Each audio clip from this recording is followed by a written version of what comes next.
एक बार महादेव जी और पार्वती जी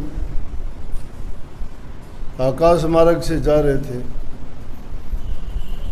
तो हमने भी कल जो अपने सत्संगियों की भीड़ देखी, मैं हैरान था।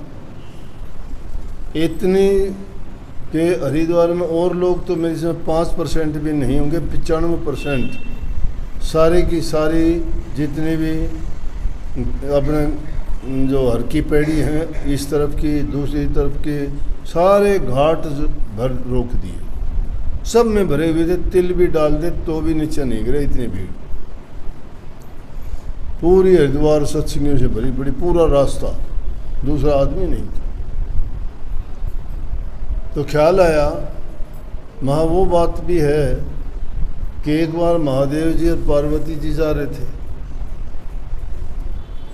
तो ऐसी बातें हम लोगों को शिक्षा देने के लिए, भटके हुओं को रास्ता दिखाने के लिए, मन का यकीन दृढ़ करने के लिए। पार्वती जी कहने लगी महादेव जी से ही कि देखो कितने लोग आए हैं, कितने इनके मन शुद्ध हैं, पवित्र हैं, कैसी इनकी भावना है। इन सब लोगों के जो सबके पाप धुल जाएंगे और सबका कल्याण हो जाएगा। महादेव जी हंसने लगे, बोले नहीं, सबका नहीं। बोला सब ऐसे नहीं है। बोला आप तो हर बात में ऐसे ही कह देते हो, जो मैं पूछती हूँ कहती हूँ, आप उसके उल्ट बोलते हो। बोला कि दिखा दूँ आपको। बोले हाँ। बोला ये लोग मेला समझ के आए हैं, कुछ लोग देखा देखी करके आए हैं। आस्थावान लोग तो बहुत कम है, जिनकी आस्था होती है वो तो उनको नहाने की भी जरूरत नहीं, वहाँ पहुँचने मात्र से ही उनका कल्याण और उद्धार हो जाता है। क्योंकि उद्धार और कल्याण इंसान के विचारों से होता है, और जिस इंसान के विचार ही नहीं हैं, गिरे हुए विचार हैं, वो चाहे गंगा जी ना हो, चाहे वो इलाहाबाद ना हो, चाहे वो गंगा सागर ना हो, क्या फ़र्क पड़ता है। चाहे वो सत्संग में रहो और चाहे वो अठसंग में रहो, तो उसके लिए कोई फ़र्क नहीं है। जिसके मन की वृत्ति नहीं बदली, जिसने अपनी गंदी आदतें नहीं त्यागी छोड़ी, जिसका जीवन का रास्ता नहीं बदला, और जो संसारी रास्ते में ही पड़ के वो अपने कर्म भोगी हैं, भोगेंगे। बस टाइम पूरा करना है, पशुओं की तरह अपना टाइम बिता के चले जाएंगे, लेकिन पल्ले क्या होगा उसका। रोटी तो पेट तो हर जीव भरता है, सब भरते हैं।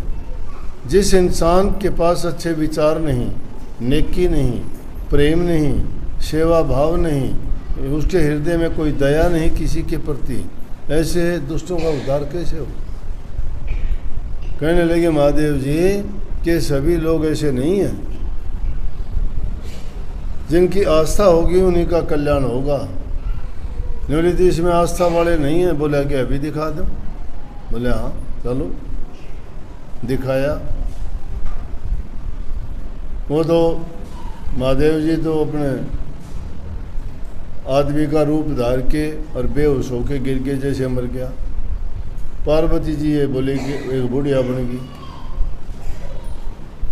और बुढ़िया बन के न कहने लगी अरे भाई कोई हमारी मदद करो, ये बीमार हो गया, इसको दिक्कत होगी, मेरा घरवाला है, मैं चल नहीं सकती, इसको कैसे उठाऊं। के सब पास से गुजरते रहे कि भाई कैसे इसको हाथ लगाए जो पवित्र हो, जिसका शुद्ध मन हो, जिसने कभी पाप न किया।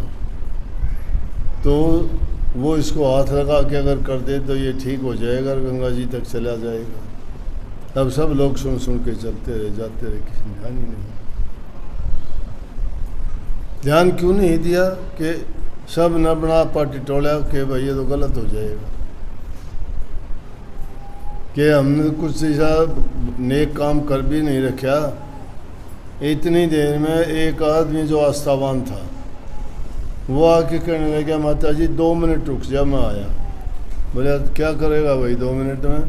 बोला मैं गंगा जी में एक बार नहा के आ जाता हूँ। फिर बोला नहाने से क्या होगा कि अभी मैं अपवित्र हूँ, गंगा जी में नहाऊंगा मेरे सारे पाप धुल जाएंगे, फिर आकर मैं मदद करूँगा। महादेव जी कहने लगे देख लिया, ये आदमी है विश्वास वाला कि गंगा में स्नान करने से मेरे सारे पाप धुल जाएंगे। और कोई आदमी कहने वाला मिला के तो ये भीड़ इकट्ठी इसलिए हो जाती है।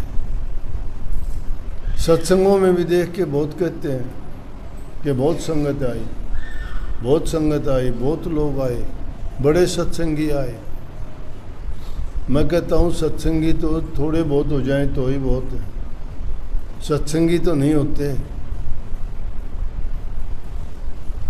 सत्संगी तो कहाँ होंगे?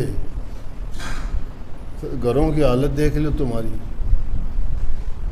तुम दो आदमी हो, तुम्हारा दो का ही आपस में मेल जोल नहीं है, पति पत्नी का नहीं है। दूसरों का तो तुम क्या करोगे, अपना ही नहीं कर सकते कुछ। तुम्हारी औलाद तुम्हारे कहीं की नहीं है। तुम कुछ करते हो, वो कुछ करते हैं। सत्संग और संतों की महिमा तो ये है, सत्संग का प्रसाद भी अगर किसी के भीतर चला जाए तो उसके विचार पवित्र हो जाने चाहिए। तुम रात दिन भर भर के पेट खाते हो, बदले क्या दे विचार। वचन सुनने से मन की शुद्धता पवित्रता हो जाती है, हुई कोई पवित्रता। आशीर्वाद लेने से पाप धुल जाते हैं, धुले तुम्हारे पाप। दर्शन करने से कर्म कट जाते हैं, कटे किसी के कर्म। ये बात कहने की सिद्धांत की बात रहेगी, मानने की नहीं रही ना। अगर इन बातों को मान लेते तो सारी बात सत्य थी, झूठ नहीं है। जिनके कटे उनसे पूछ के देखो, उनको दूसरी चीज नहीं भाई कोई भी।